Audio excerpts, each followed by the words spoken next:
กราบสบายดีย้ำเศร้าจ้าพี่น้องจ้าสบายดีหลังฝนตกอีกแล้วพี่น้องเอ้ยยินดีต้อนรับเข้าสู่ช่องแม่น้องบอยเด้อจ้าเด้อเข้าป่าอีกแล้วพี่น้องพาพี่พาน้องเข้าป่าอีกแล้วมื้อนี้แต่ฝนก็ตกพึ่งหยุดพี่น้องเอ้ยตกขักตกแน่เฮ็ดสิออกโบลาปลาบัวมาเลาะไม้พี่น้องจ้า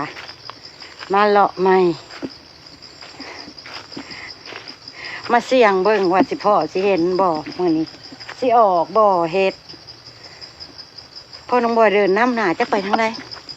น้ำก้นลิบๆเข้าป้าลิบๆบ่เห็นจ่อยเฮ้ยอยู่ในสิได้เห็นบ่สายหาเบิ่งเฮ็ดเผิ่งตับควายพี่น้องเฮ็ดตับเต่า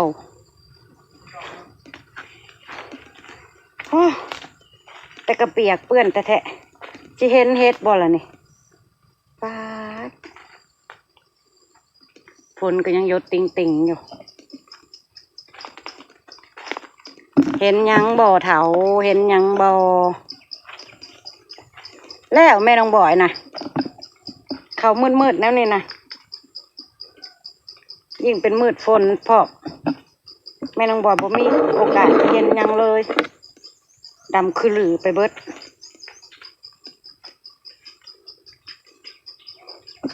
ให้พ่อน้องบอยเป็นคนหาพี่น้อง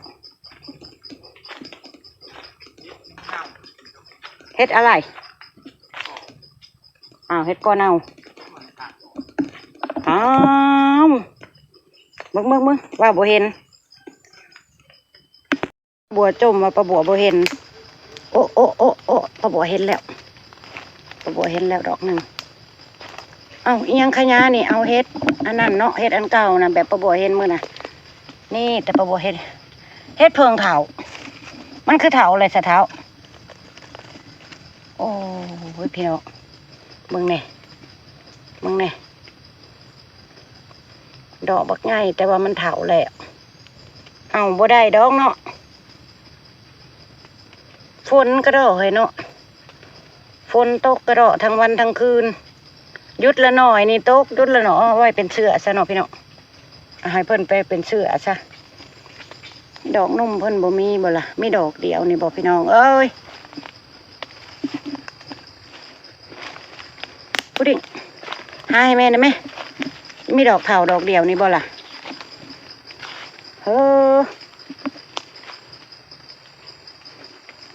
หาไปเบิ่งก่อนพี่น้องบ่ว่าเพิ่นบ่ออกบ่มันอันเปียกลายเนาะเสื้อเฮ็ดก็เลยบ่เดินมันต้องตกเลยแดดออกมาเนาะพี่น้องเฮ็ดถึงสิเกิดแบบนี้มันก็บ่อยากเกิดปานใดแล้วเบิ่งเลาะไปเรื่อยๆยังมีหลายบอนอยู่ดอกบอนเฮ็ดเพิ่งออกเดี๋ยวป้าบัวจะพาเลาะไปเรื่อยๆพี่น้องตามพ่อน้องบอยไปอยู่ทางหน้าพวก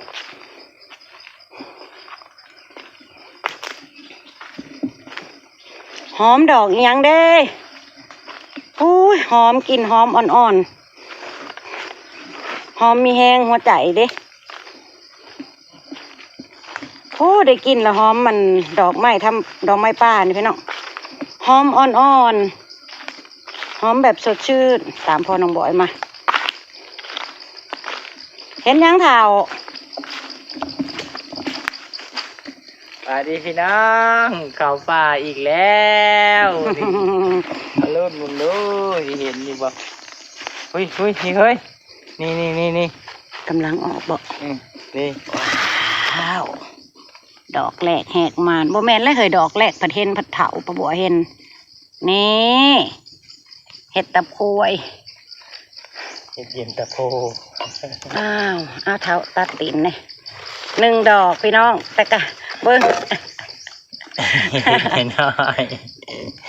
โอ้ยพี่น้องเอ้ยมันอึดเท่ๆนี่เขี่ยหามึงดูเนาะพี่น้องมันเพิ่นอยู่ใต้ใบตองนี่บ่เถาหามึงดูเดี๋ยว เดี๋ยวพี่น้องจ้ะ เดี๋ยว ประบวเซอร์เวย์หาเป็นไปบ่ได้สิออกดอกเดียว กำลังเริ่มออกจ้ะ บ่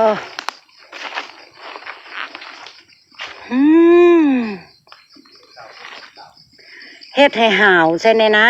เฮ็ดก็ได้เนาะพี่น้องเฮ็ดให้ประบัวห่าวฮึดๆใส่แน่นะเป็นหมู่เป็นก่ออยู่ให้นะแม่เดี๋ยวพี่น้อง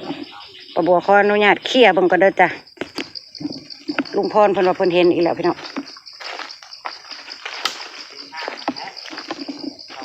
ฮะบ่แม่นเฮาสิมานบ่แม่นเฮาสิมานตอนสวยบ่ล่ะมื้อนี้ใส่ลุงพรว่าเห็นอีกแล้วดอกที่2บ่เฒ่านี่พี่น้องนี่ โอ้งามได้ดอกนี่งามได้พี่น้อง นี่เบิ้งพี่น้องนี่ตีนใหญ่ๆแล้วงามเนาะพี่น้องนี่ งามอยู่อ้าวความหมานเริ่มมาเลยเด้อสันเคลียเท่าเคลียทางใดความหมานเริ่มมาแล้วพี่น้องไปทางใดเลยหาก่อนเด้อถ้าพ่อจังเบิ้งเด้อพี่น้องจ้าเพราะว่ายันพี่น้องตาลายเห็นอีกแล้วพี่น้องกำลังงาม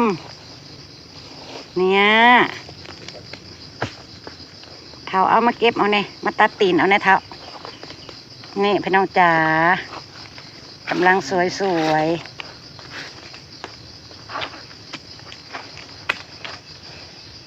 ตัดตีนเอาเนี่ยเคี่ยมึงดูเท้าแถวนี่บวกกระตาบ่ค่อยจะเข็นหุ่งปันใดพันจะแห้งกับเป็นเฮ็ดอันนี้น้องพี่น้องเอ้ย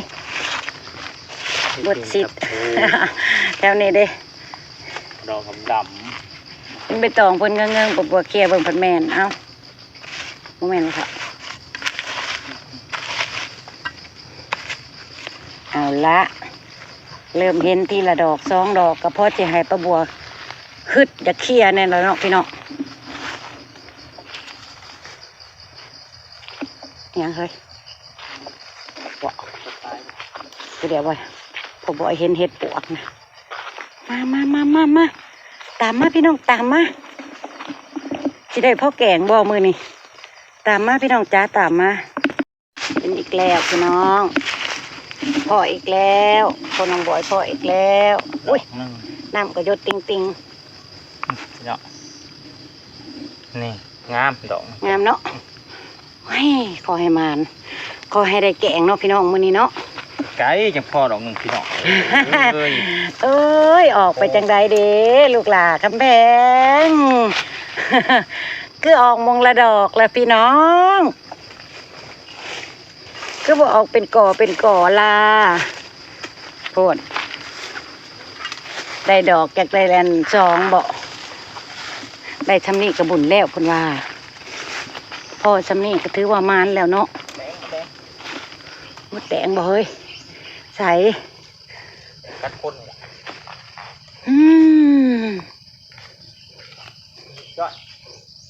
ออกไปทั้งเลยซองพี่น้องซองไปเรื่อยพี่น้องจ้ะมาจอบเฮ็ดพอบอนเก่าพี่น้องแต่ก็ยังมีอยู่ได้เนี่ยผลล่างเพิ่นพี่น้องเฮ็ดพอผายหั่นแหละดอกเป็นอย่างโอ้ยดอกใหญ่ขาวตัวเลยตัวนี้ช่องกี้มันก็ถักนะมันสิแตกนะถักนี่โอ้ยดอกนี้นั่นความมานประบัวมาอีกแล้วใดพี่น้องตัวน้อยน้ำเสาะเอาลูกมาง่ายแล้วแหละน้ำเสาะเพิ่นพี่น้องกดเบิ่งลมๆแล้วแม่นแล้วแหละนี่ดอกหนึ่งพี่น้องเห็นน้ำบ่เพิ่นฟังดินอยู่เห็ดพอผายบ่คือเห็ดพอนางช่องบ่น่ะนี่ดอกน้อยเห็ดพอฝ่ายบ่คือเห็ดพอนางพี่ป้อเบิ่งให้พี่ให้น้องเบิ่งในความใหญ่นี่ความงามพี่น้องเอางามแท้เบิดแต่บ่เท่าเมื่อใดมันหรือยัง10 ดอกถือว่าพ่ออ้อมเลยพี่น้องจำนี่ประบัวเฮ้ยพี่เดชประบัวเห็นอีกแล้วเนี่ยแม่น้องโซ่เพิ่นมาลำแล้วกับประบัวกับบ่ได้มาอีกเลยเนี่ยเห็นแล้วเนี่ย เอาตัวนี้ก่อน ให้พ่อน้องบอยเก็บ นี่ดอกใหญ่ๆ อุ้ย เนาะ ดอกใหญ่เนาะ นี่ สะอ่อน ตัวนี้ไม่ใหญ่ปานใด อืม ตัวนี้ก็คือการ สิได้เก็บยาวไปอีกแล้วเด้อพี่น้องจ้ามือในซองเถาพอได้ออมอยู่บ่จักเปิดบ่เฮ้ย มาเดี๋ยว เปิดบ่ หา หาไปอีกพี่น้องหาไปอีกดอกพี่น้อง นี่เห็นไหมคงมุกดูคงมุกนี่ เพื่อละดอก คือดอกเดียวเนาะ ได้ดอกเดียว เอามันเก็บหลายรอบเลยเนาะพี่น้องบอนเก่านี่เฮ้ยเฮาเก็บกันจนพ่ออ้อมบัดแม่น้องโศกมาล้ำอีกมื้อนะก็ถือว่าเพิ่นออกอยู่ได้นี่นะหาไปอีกเก็บลำหอยเนาะโอ้ยนำเสาะไปบนละละเบิ่งนี่เอาหาเท่า แห้ง ฝนแหงแท้แหงว่าใส่ เห็นแล้ว โอ้โห เห็นแล้ว ขาวเพ้อเว้อบ่เท่า นี่ ใส่ นี่ดอกใหญ่ๆพี่น้อง โอ้ ท้องพี่น้องไปนี่ อย่างงามเลยเนาะ น่าท้องดอกไปอีกเหมือนนี่บ่ทางมด นี่บ่เท่าไป นี่ที่เจือน ฮะมันก็น้ำเสาะเนาะมันเป็นดินทรายเฮ้ยมันก็ไปแนวนี้แหละให้พ่อน้องบอยหาไปอีกก่อนพี่น้อง พี่น้องเห็นบ่ เห็นอีกแล้ โอ้ยว อยู่ในแท้พี่ดอกนอกตัวนี้ ดอกน้อยบ่ดอกน้อยแล้วมันอัน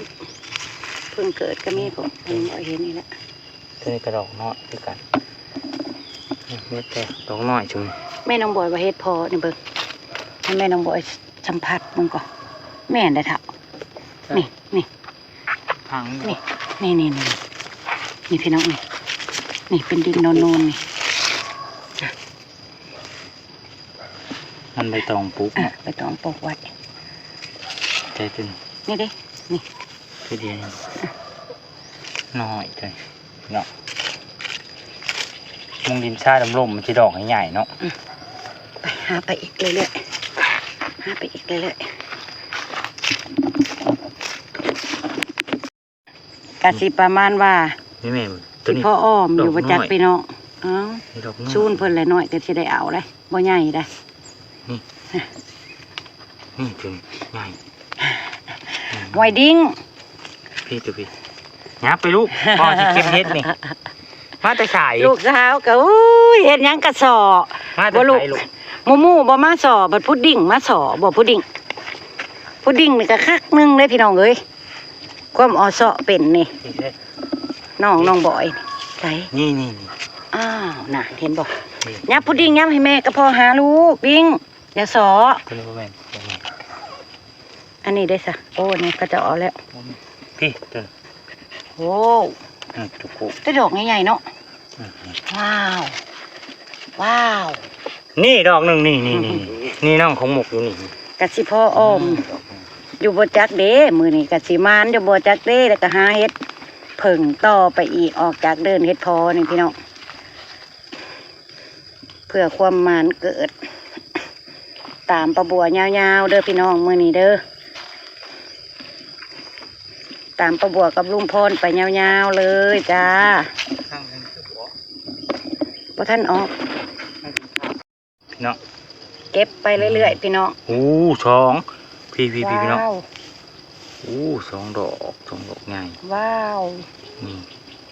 นี่มีไหมนะดอกน้อยนี่พังไว้อีกพี่น้องนี่ดอกหนึ่งนี่ โอ้ย อุ้ยเฮ้ยสามดอก นั่น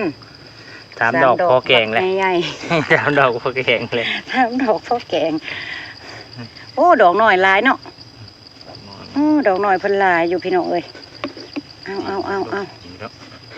เดี๋ยวก็แวะเวียนมาหาเพิ่นเรื่อยๆอย่าไปกดมันเถา เชื่อมี ทีละดอกความอืด ช้อง สองบ่ พังอยี่ลุ่มอีกดอกหนึงสอง เอ๊ะ ดอก มันบ่แม่นเนาะ พังลุ่มอีกดอกหนึ่ง อันนี้ นี่ดอก โอ้ย หนึ่ โด ง น เท่า เพิ่น บ่โดนเสียมโดนหยัง โมโตเท่า โอ้เสียดายได้ดอกใหญ่แท้ นี่ดอกนี้น้อย อ่า นี่ดอกน้อย ป้า นี่ แต่ นี่นี่ เออ นี่ ป้าดอกใหญ่มึงไหนพี่น้องนี่ นี่คู่เพื่อนนะนี่คู่เพื่อน ดอกใหญ่อีหลีได้พี่น้องนะ คู่เพื่อน อ่ะเถาใส่กระตาเออ มันได้หยัง หาไปเรื่อยหาไปเรื่อยพี่น้องหาไปเรื่อยยาวไปยาวไปสองเถาสิพายาวเดิมมื้อนี้เด้อป้าบัวก็เห็นอีกแล้วเห็นอีกแล้วดอกหนึงพี่น้องนี่เอามืองัดลงนี่ตรงนี้พวกโอ้ยดอกเพิ่นพี่น้องดอกเพิ่นพวกข้าวจั่วดอกเดียวนี่บ่แต่ว่าบ่หลายเนาะเต็มที่2 ดอกแต่อันข้าวอันป้าบัวยังน้อยน่ะลุงพรเห็นอีกแล้ว นี่พูด กำลังจะบอกถึงอดีตใหม่อีก ตัวน้อยถุมไป เคลียร์เบื้องหน้าไม่ต้องปกไปอยู่แล้วอ่ะโอ้ยนอ แต่ละดอก โบเฮ็ดพอนางเฮ็ดพอผายก็ดีใจแล้วนะ นี่ เฮ็ดอีกแล้วบ่ นี่ไงนี่ อ๋อเออนอกะสิประมาณนี้เคี่ยวไปเรื่อย งัดไปเรื่อยที่ละดอกอะจิพ่ออ้อมคือว่าแล้วพี่น้องมึงเนี่ยมันดอกไงนี่เนี่ยได้หลายเติบแต่ใดพี่น้องเอ้ยกรอบมือเลยใดถ้วยน้อยนึงเลยใดพี่น้องเอ้ย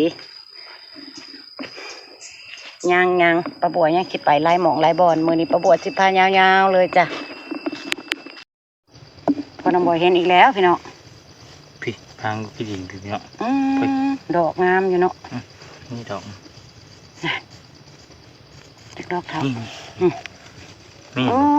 เป็นนุ่น เลิกเนาะ มันเลิกดิว้าถึกมีดแล้ว เอาเลย แล้วถึกเลย อย่างเดียวถุมใบมันเป็นเชื่ออีกพี่เนาะ ทำไมให้เป็นเสื้ออันเด็กไปเรื่อย เชื่อเพิ่น หาไปเรื่อยพี่น้อง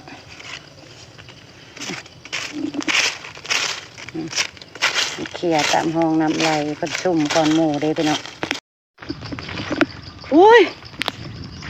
พ่อโศกพี่น้องจ๋าโศกมันมาด้วยพี่น้องเห็นบ่น่ะเห็นบ่นั่นอุ้ยใหญ่แท้ใหญ่ว่ะไปรวยๆพี่น้องบ่เห็นซ้ำ มันเท่าหรือเปล่าเลย เพิ่นเห็นอีกแล้วพี่น้องเห็ดเพาะ บ่เท่า เห็ดเพาะเพิ่งออกนี่เป็นนูนๆแล้วนี่ คือดอกน้อยถึงนี้ ว้ายปาดเลยเท้า ปาดไปนำโอ้กำลังออกเนาะลายดีนะดอกน้อยมันน่ะเห็ดเพาะเพิ่งสิเริ่มได้นี่ พุ่นกำลังตกบันนี้แค่พุ่นนำคนนี้เน่าเลยนี่ เน่าแล้วอยู่ในอัน อ แน ยู่ วนี้ ต่ำ นะ นี่ อยู่ต่ำฮะมึงดูเถามีเท่านี้บ่ แล้วบ่ เลาะตามจุดเลาะตามไม้เพิ่นนี่แหละพี่น้องเห็นก็เก็บโอ้ยังดอกน้อยๆนี่ จะเป็นดอก มันเฮาก็สิเริ่มเลาะตามจุดเลาะตามไม้เพิ่นออก เห็นก็เก็บน้องพี่น้องบ่เห็นก็ผ่านไปนี่ป้าบ่เห็นเลยดอกหนึงโอ้ยน้อยแท้ปานใดสิพอแกงซ้ำนี่อีกดอก อีกดอกอีกดอก โอ้ยมึงละดอก ตีละดอกนี่ดีป้าบัวเห็นหลายดอกนี่หันนะ พี่ 2 ดอก 3 ดอกเข้าไปเลยเด้อพี่น้อง โอ้ยเลาะเบิ่งตามไม้ที่เพิ่นเคยออกนี่แหละพี่น้องเลาะเบิ่งตามไม้เพิ่นเป็นจุดดอกน้อยแค่นี้ นั่งน้อยเนาะเพิ่งเกิดอีหลีเพิ่งเกิดประมาณ 3-4 มื้อเนาะ 3-4 มื้ออาจสิหลายกว่านี้พี่น้องเนี่ย ดอกน้อยหน่อยน้อย เอามันเพิ่งเกิดหั่นดินะหาไปเรื่อยพี่น้องจะหาไปเรื่อย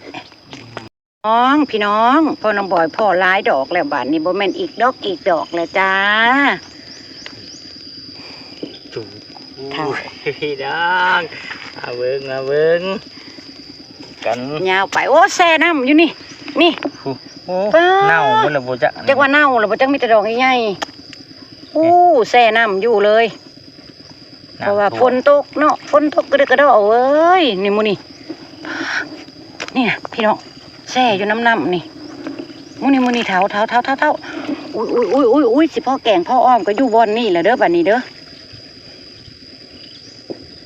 ป้าเพิ่นแซ่น้ำอยู่เลยเนาะอ๋อเขาว่าแล้วฝนมันตกแห้งอีหลีมื้อเช้านี่พี่น้องเอ้ยเมื่อวานนี่ก็สิบ่แซ่ดอกฮะอ้าวงัดไปเท้างัดไปโอ้หลายอยู่นี่หลายพี่น้อง เป็นกำนึงแล้ว ว้าว ล่างพร้อมเลยพี่น้อง ล้างเลยเดี๋ยวเก็บเซตนี่นั่งล้างอยู่นี่จิ้มไปเท้าจิ้มยาวๆไปเลยแบบนี้งัดยาวๆเลยจ้ะพี่น้องจ๋างัดกันยาวๆเลยจ้ะ เที่ที่จะดอกไม้โอ้ดอกน้อยยังหลายอยู่ โอ้ยกำลังเกิดเนาะ ดอกน้อยหลายอี ดอกน้อยมันเพิ่นนะพวกนี่นะป้าบัวอดบ่ได้เก็บน้ำก็โอ้ไปนี่ ดอกน้อย นี่เอาล่างไปน้ำไปแล้วจังล่างในกระตานนะจับเวลาจังแกงเก็บเอาก่อนจังล่างทีเดียวเลย นี่ครับ จับที่เขาได้ผ่านมาเลย เห็นแล้วบาทนี้ พอเฮ็ดพอแล้วเด้อมาเด้อพี่น้องจ้ามางัดเด้อ พี่เห็นแล้วบุ้ยตัวนี้บุ้ยพี่น้องดอกบ่ใหญ่คือหมูเขาเก็บเนาะดอกง่าย มันบ่แม่นดินทรายเด้ โต มันบ่แม่นดินทรายอยู่นี่มันเป็นดินออกดำๆนี่พอน้องบอยหน่อยเอาบ่เบิดมันเป็นดินออกดำๆทีละกำเลยละบัดนี้เอาเถาเอา พี่ ดอกหน่อยเพิ่นฟังไว้ก็บ่ใหญ่ดอกเถาเจ้างัดขึ้นมานั่นแหละเอาโลดทิ่มเมื่อล่างได้ก็ล่างเอา ป่าวันนี้แหละมันเน่าเป็นเชื้อบ่ใหญ่กันเนาะพี่น้องเอาเมื่อเขาก็ไปล่างทิ่มในเดินนี่ชื่อ ป้าบัวจะงัดเด้นี่ป้าบัวจะงัดเด้แม่นหั่นแล้วนะป้าดอกหน่อยเพิ่นขาวหุ่งอยู่ทม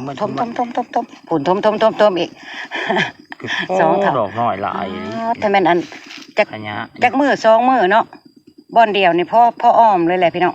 นี่ดอกไงพี่น้องให้ดอกไงกัน เก็บไปเถอะยาวไปสองเถาโอ้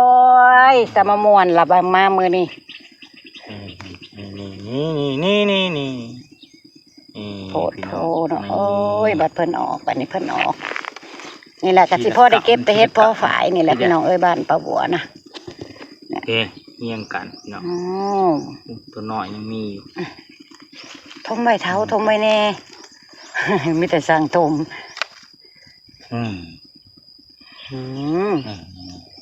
ทีละนานมีดคือบ่จิ้มแล้วเถา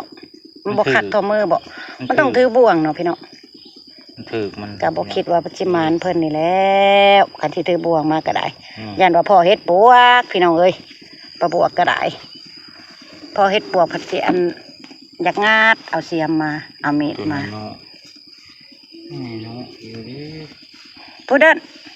หาซอยแม่นะพูดเด้อ ตัวน้อยก็มานำนี่เด้อนี่สองโอ้น่ะดอกน้อยนะน้อย ดอกน้อย จิ้มยาวๆโอ้อยู่ลุมผู้ข้าวแมบรถยังหน่อยเถาถึกแล้วถึกมีดเลยนี่ดอกนึงผลดอกนึงยาวไปพี่เป็นขั้นคู่เลยตัวนี้พี่น้องนี่เป็นคู่เลยตัวนี้โอ้เอายังงัดอยู่เลิกทางไหนยังงัดทางนี้มาหอดพี่แหละอยู่เลิกพี่น้องว้าวมวนเด้นี่เริ่มจากดอกนี้มาก่อนนี่ยาวมาเถายาวมา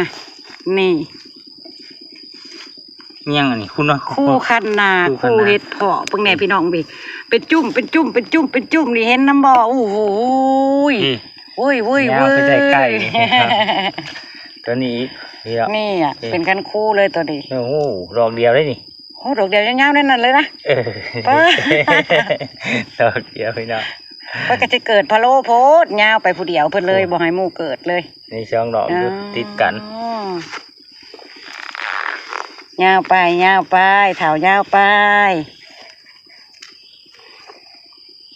พี่น้องอย่าว่าแม่น้องบ่อยเด้ออาจสิบ่เชิงบ่เที่ยงอาจสิบ่นิ่ง เพราะว่าสอดสายตาหาเห็ดบอกว่าโอ้ยอยากไปขวดแห้งปานน้ำเท่าเอ้ย นี่ว่าโบแมนเฮ้ย แตกเบิดแลล่างแล้วมันขี้ดินเขาพี่น้องเอ้ยถ้ามันแตกนะขี้ดินเขาแล้วมันไปแกงแล้วมันก็สิเป็นแงะๆนะพี่น้องแมนเอลีนะ ดอกไม่ใหญ่ดอกเลยดินแข็งคือเขาเก็บกินเนาะครับ หมูดินทรายนะ พี่แม่ ยาวไปยังว่ายาวไปโอ้ยม่วนเด้บัดนี้พี่น้อง พ่อดอกน้อย ดอกน้อยเพิ่นขาวหุ่งอยู่อ้ายทำไม อีกน้องพี่น้องทมไว้มันเป็นเชื่อนี่มันมาเถนามันก็เก็บง่ายเนาะพี่น้องตัวนี้ก็ดอกน้อย